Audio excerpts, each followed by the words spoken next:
Welcome to my YouTube channel Kamala Azmi blog. কি খবৰ আপোনালোকৰ?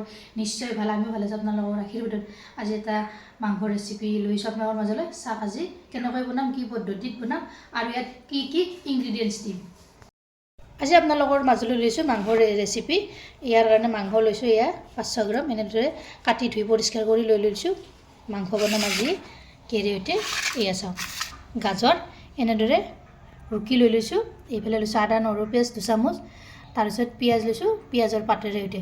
চাই থাকক ভিডিঅ'টো সম্পূৰ্ণভাৱে আৰু স্কিপ নকৰাকৈ। যদি কেৰাহী গৰম হ'বলৈ দিছোঁ, তেলখিনিও মোৰ গৰম হৈছে। ইয়াতে তেজপাত দুখিলা দি দিছোঁ।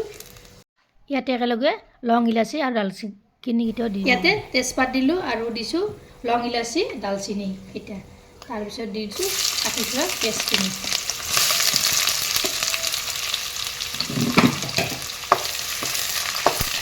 এইখিনি অলপ ৰংচঙা কৰি লওক।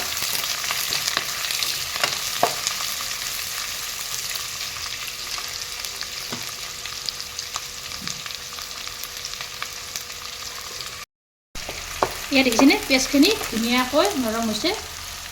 ইয়াতে এতিয়া মাংসখিনি দি ল'ম।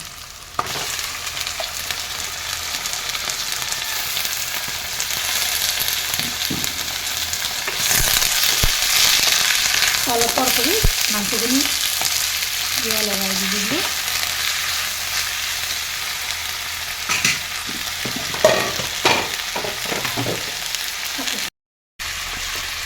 ইয়াতে এতিয়া জলকীয়াৰ গুড়ি দিছোঁ, এইফালে দিছোঁ হালধিৰ গুড়ি, এইফালে দিছোঁ ধনিয়াৰ গুড়ি, এইফালে দিছোঁ জিৰাৰ গুড়ি আৰু এইফালে দিছোঁ তেল নিমখ।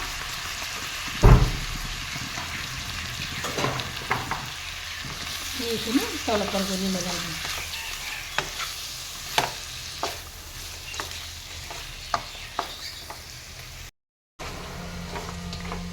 এনেদৰে তলপৰ কৰি এয়া লগাই দিছোঁ।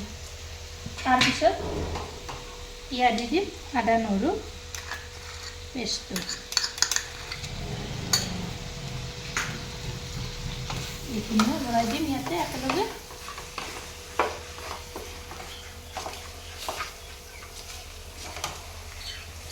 আপোনালোকে এই ৰেচিপিটো এবাৰ ট্ৰাই কৰিবচোন, খাবলৈ সোৱাদ লাগে।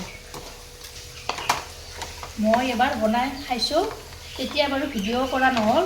ভাবিলোঁ এইবাৰ বনালে ভিডিঅ'টো কৰি থওঁ, আপোনালোকৰ লগত শ্বেয়াৰ কৰিম। এনেদৰে লৰাই দি দিলোঁ তলপৰ কৰি। ইয়াত 1 মিনিটমান সময়ৰ পিছত মই এনেদৰে লৰাই দি দিছোঁ। দি ইয়াতে ৰুকি থোৱা গাজৰখিনি দি দিলোঁ।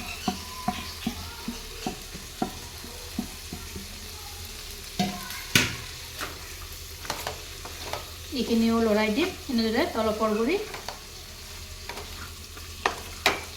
মাংসৰে সৈতে গাজৰখিনি ভাজিব লাগিব। 1 মিনিটমান সময় এনেদৰে ভাজি থাকিম মই।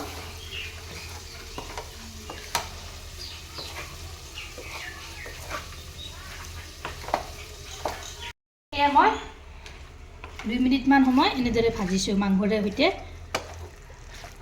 গাজৰখিনি। ইয়াতে এতিয়া মই অলপ পানী ব্যৱহাৰ কৰিম। এই বাতিটোৰে দি দিছোঁ এই বাতি পানী। এইখিনি এতিয়া উতলিব দিম।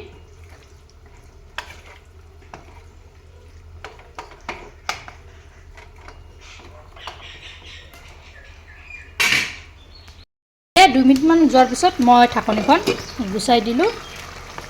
দেখিছেনে মাংসখিনি সেয়া উতলিব ধৰিছে। এই পানীতে মাংস সিজিব আৰু গাজৰখিনিতো আকৌ সিজিবই, যিহেতু ইয়াক ৰুকনাৰ সহায়ত ৰুকি দিছোঁ। পানীখিনি অলপ টাইম গেছৰ ওপৰতে ৰাখি দিম, পানীখিনি যেতিয়ালৈকে নাইকিয়া হৈ নাযায়। আৰু ইয়াতে ইনগ্ৰিডিয়েণ্টছ দিম দিয়ক, চাই থাকিব ভিডিঅ'টো সম্পূৰ্ণভাৱে আৰু স্কিপ নকৰাকৈ। এয়া দেখিছেনে পানীখিনি কি ধুনীয়াকৈ নাইকিয়া হৈ গৈছে। আপোনালোকে এনেদৰে এবাৰ ট্ৰাই কৰিবচোন। মুৰ্গীৰ মাংস গাজৰেৰে সৈতে এয়া হৈ গ'ল। এয়া মই নমাই থৈ দিলোঁ।